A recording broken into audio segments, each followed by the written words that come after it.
Hello and welcome back to the Creative Mind and Leadership series sponsored by the Keller Center. I'm Jaime Cuffe and today I'm here with Bill Buxton, Principal Researcher at Microsoft. Thanks so much, Bill, for joining us. Pleasure.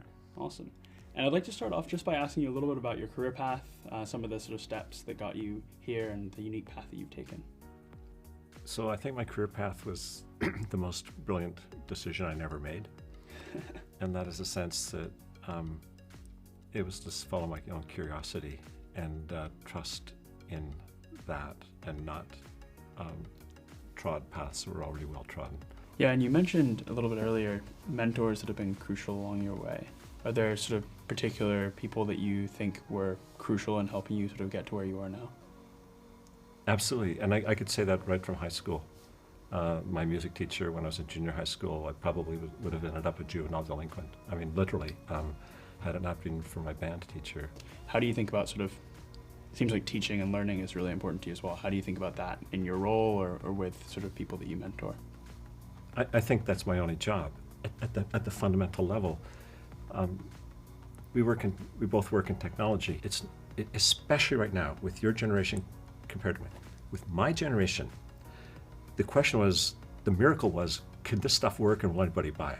You're in this really interesting situation. We're on this threshold where you can actually do anything you can imagine.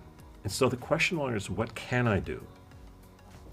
It's now that I can do anything, what should I do? Mm-hmm. And why? And I think that if you go in for the long term and you look around you in terms of the social and recognize that what you're doing and what we do is having more impact on society and culture than music, cinema, theater, art, architecture, all put together. And with that, as Uncle Ben said to Spider-Man, with great power comes great responsibility. And the question is, how well are we trained in making sure that we take care of that? Yep. And that's what differentiates us as individuals and also as companies. Yeah, I think that's very, very important to think about. Particularly, we've come out of Princeton with all these skills. What can we do? Yeah. But actually, the real question is, what should we be doing? And let's really recognize that evolution does not imply progress. Just because things evolve and they get more powerful doesn't mean that's progress. Evolution is a technological term. Progress is an ethical and a moral term that reflects values. And there's very different metrics for those two things. And understanding that, I think, is fundamental. Interesting. With that in mind, for sort of members of my class that are going out into the world sort of next year, what advice would you give to your 22-year-old self to not repeat those mistakes and to go out and make a difference? Take your time. What we know is that any great idea in history has taken at least 20 years to mature.